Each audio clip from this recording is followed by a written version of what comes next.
What you are looking at is quite possibly the worst Apple product of all time, according to a low-end Mac article.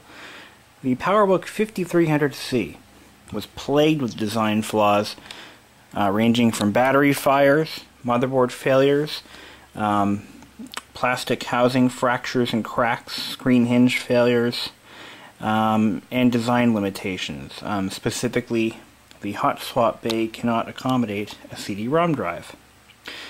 That's right, this is an absolute lemon piece of junk Powerbook. What makes this one so special? I'll tell you.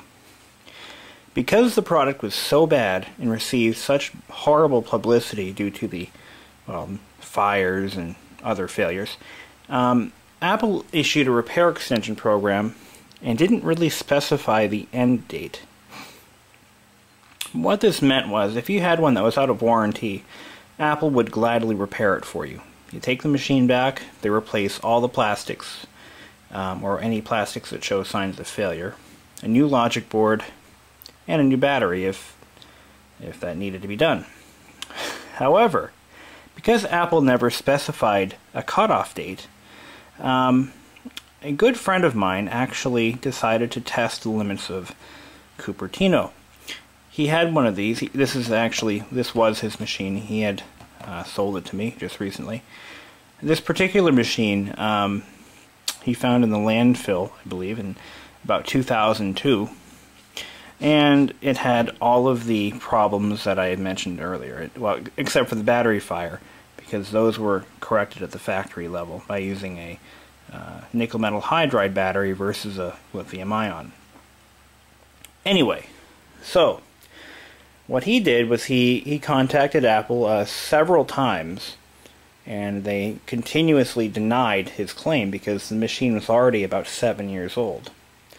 And, I mean, come on, 7 years? Yeah, right.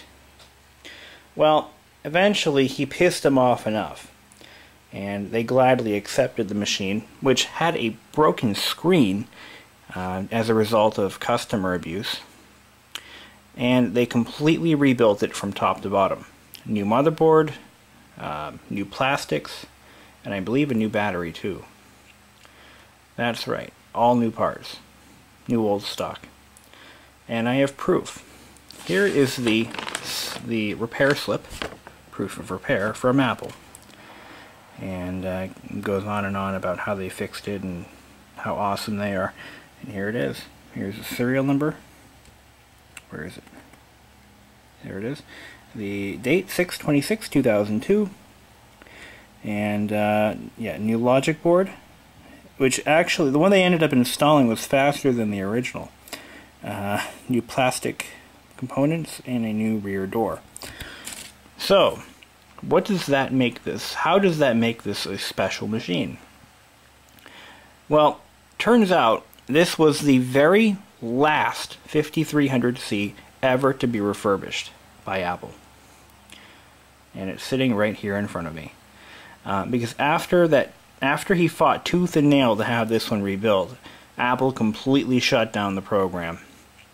So, here it is. The last 5300C ever to be refurbished by Apple. Now, since it was rebuilt in 2002, it really just sat on a shelf. As far as I know, he never really used it. So it still has all these nice new parts, and it still hasn't even really been broken in yet. I'll even show you just how little wear is on this thing.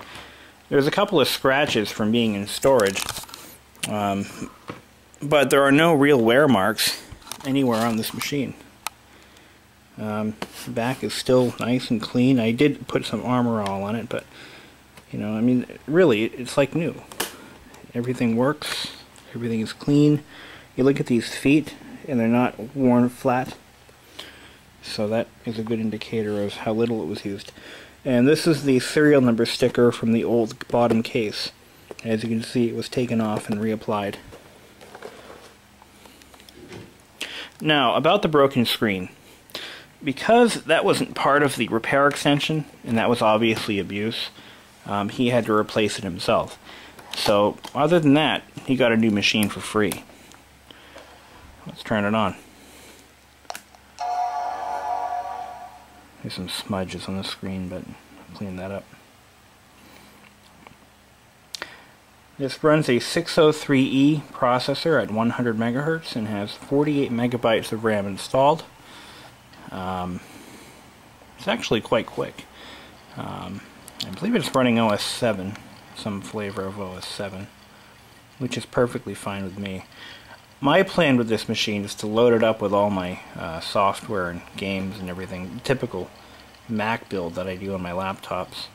And I have an external CD-ROM drive with an HDI 30 adapter that I can use for anything that requires a CD-ROM.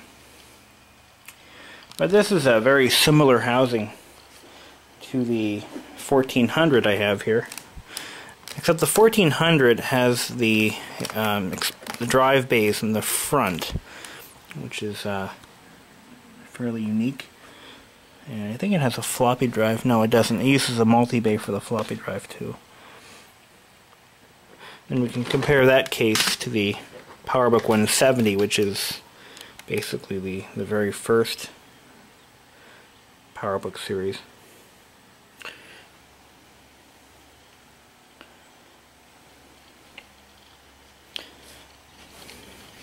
So I've got my own Powerbook army here. And I've got one down there. This is my G3 Kanga. This was the first of the G3s. And this thing is in amazing condition. It's like new. Anyway. Yeah, I put it to sleep and I left it sleeping for 2 weeks and the battery went dead. Whoops. Alright, so you can see it obviously runs. I don't have any software on it yet. The battery does hold a charge for quite some time. I haven't really tested the limits of it, but I think I might put a battery in it or rebuild the existing battery pack. But let's go ahead and open up System Profiler. I forgot what OS it was running. I know it's got to be 7 something. 7.6 possibly. Nope, it's actually running OS 8.1. So we do have 48 megs installed on board memory. It comes up as a 5300 series, which is good. That's what it is. And do we get info on the drive? I forgot what size it was. Capacity 773. Not bad. So my plan is, I want to find some nice networkable Mac games. I'm thinking Doom or something, and just have an old school LAN party on a phone net or something like that. I don't think this has onboard Ethernet. Let's see what it has. No, we don't have Ethernet, but it does have an Apple external monitor port. Audio in, audio out, HDI 30 SCSI, and so it means it has an internal SCSI drive, which is a nice feature. And I say that only because if it dies, I can take the SCSI drive out and put it in my 170 over there. Because I seem to go through a lot of hard drives in that machine. So here it is, the Powerbook Army. I've got 4 now. Sweet. Anyway.